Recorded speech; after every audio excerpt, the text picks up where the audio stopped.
Lord hallelujah. परमेश्वर का धन्यवाद करते हैं सुंदर शाम के लिए। और कल्पना कीजिए कि एक व्यक्ति है, जो व्यक्ति पानी में डूब रहा है और पानी में डूबते डूबते वो चिल्लाने लगा कि बचाओ बचाओ बचाओ। और कोई आया और उसने उसे बचा लिया और उसने कहा कि आज के बाद मैं कभी भी पानी के निकट नहीं जाऊंगा, मैं कभी भी ये कोशिश नहीं करूंगा तैरने की या फिर पानी में जाने की। उसने प्रॉमिस किया। और उसके बाद कुछ समय बाद, जब कुछ दिन बीत गए, उसके बाद वो फिर से एक दिन पानी में उतरने लगा। तो इसे आप क्या कहेंगे?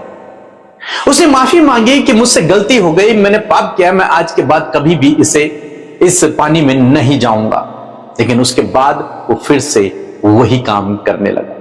ऐसे ही हम लोग देखते हैं निर्गमन की किताब उसका 9 और 10 अध्याय में फिरौन के विषय में, जब मिस्रियों पर ओलों की वर्षा हुई तो उनका बहुत अधिक नुकसान हो गया। इस बात को देखते हुए फिरौन ने मूसा और हारून को बुलाया।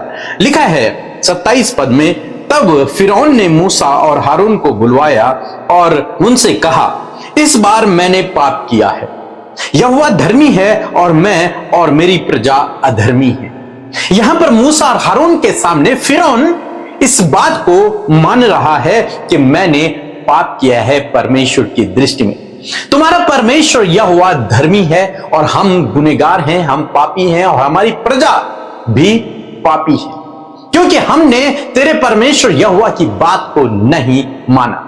तो उसने एक तरीके से पश्चाताप किया। और तब मूसा और हारून ने प्रार्थना की और ओले गिरने बंद हो गए, सब कुछ शांत हो गया, सब कुछ बहुत अच्छा हो गया।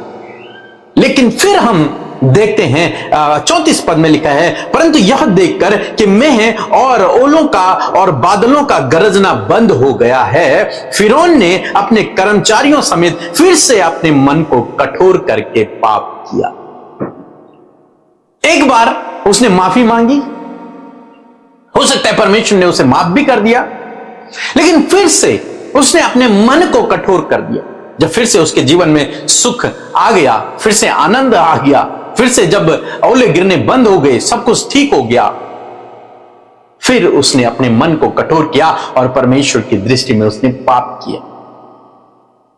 फिर परमेश्वर ने उन पर टिड्डियों की विपत्ति डाली। बहुत सारी टिड्डियां आकर उनकी फसलों को चट कर गए, उनके पेड़ों को, उनके पौधों को, सब कुछ खा लिया उन्होंने। फिर इस बात से डरकर फिरौन ने मूसा और हारून को बुलाया और उनसे कहा, तुम प्रार्थना करो। लिखा है 16 पद में, 10 अध्याय 16 पद में, तब फिरौन ने तुरंत मूसा और हारून को बुलवा के कहा, मैंने तो तुम्हारे परमेश्वर यहोवा का और तुम्हारा भी अपराध किया है। वो कह रहा है कि मैं गुनहगार हूं, मुझे मान लेना चाहिए था तुम्हारी बातों को, परमेश्वर की बातों को, लेकिन मैंने नहीं माना, इसलिए मैं गुनहगार हूं, मैं अपराधी हूं। वो अपने गुनाहों को मान रहा है। तुम परमेश्वर से प्रार्थना करो।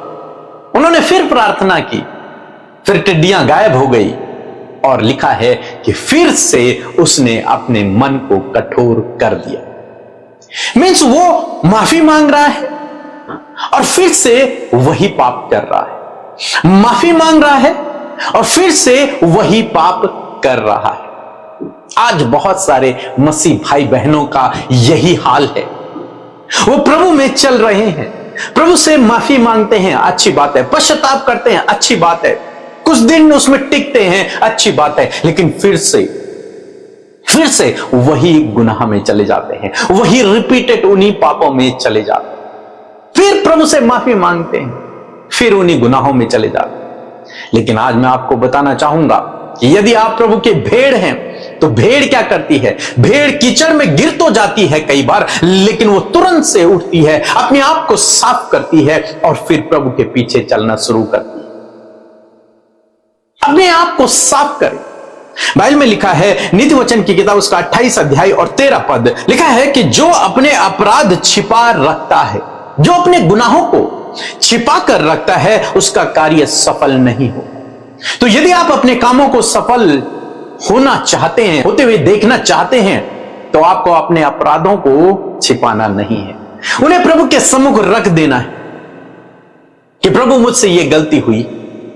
चाहे छोटी हो चाहे बड़ी हो, कोई भी हो, प्रभु के सम्मुख उसे रख दें। और लिखा है परंतु जो उनको मान लेता है, अब जो मान लेता है अपनी गलती को और छोड़ भी देता है, मानता ही नहीं है वो छोड़ भी देता है। लोग कहते हैं कि पश्चाताप क्या होता है, हम में से बहुत से मसीह भाई बहन सोचते हैं पश्चाताप ये है कि प्रभु के सामने आंसू बहा देना, ये पश्चाताप है। किसी इमोशनल भजन में रो देना, ये पश्चाताप है।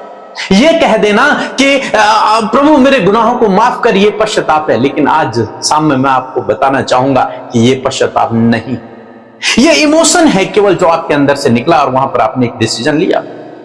लेकिन पश्चाताप ये है जो यहां पर हमें बाइबल सिखा रही है कि परंतु जो उनको मान लेता है, जो अपने पापों को मान लेता है और उनको छोड़ देता है। ये इंपॉर्टेंट है। मानता है कि मैंने ये अपराध किया और उसके बाद उस अपराध को छोड़ देता है, कभी भी फिर उस अपराध पर हाथ नहीं लगाता, उसे कहते हैं पश्चाताप।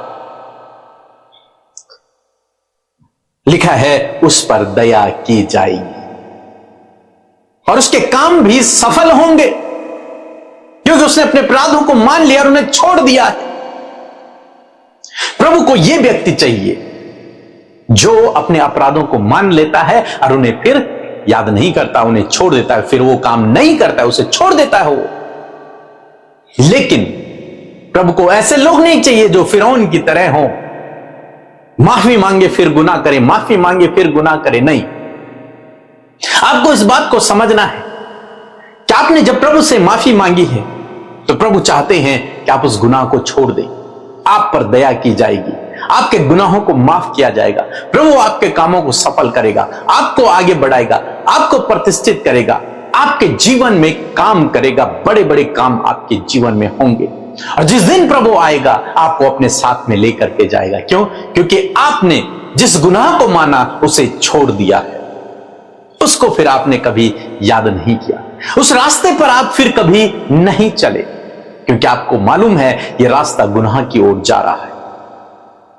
बहुत से भाई बहनों को आपने देखा होगा जो 31st नाइट को ये डिसीजन लेते हैं कि हम गलत काम नहीं करेंगे, हम ड्रिंक नहीं करेंगे, हम स्मोकिंग नहीं करेंगे, हम ड्रग्स नहीं लेंगे, हम अलग अलग डिसीजन लोग लेते हैं और कुछ दिन तक उसमें बने रहते हैं, 1 हफ्ता 2 हफ्ता 1 महीना बने रहते हैं, 1 दिन 2 दिन बने रहते हैं और उसके बाद फिर वही काम करते हैं, फिर उनकी तरह। लेकिन जो परमेश्वर का जन है, जिसने प्रभु यीशु मसीह को जान लिया है, वो इस काम को करता है कि अपने अपराध को मानता है और उसे छोड़ देता है, फिर उसे दोबारा नहीं करता। लिखा है उस पर दया की जाएगी, उसके काम सफल होंगे, वो आगे बढ़ता हुआ चलेगा।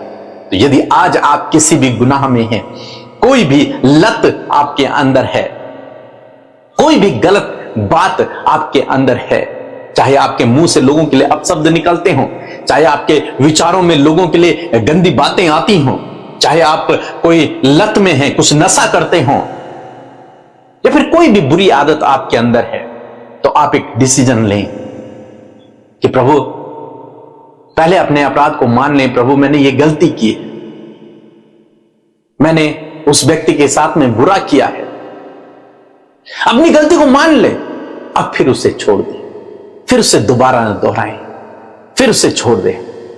आज के बाद मैं इसे नहीं करूंगा। मीन्स आपने सच्चा पश्चाताप किया है। जब आपने सच्चा पश्चाताप कर लिया, बाइबल कह रही है कि तुझ पर दया की जाएगी, तेरे काम सफल होंगे। सो प्रभु आपको इस वचन के द्वारा बहुतायत से आशीष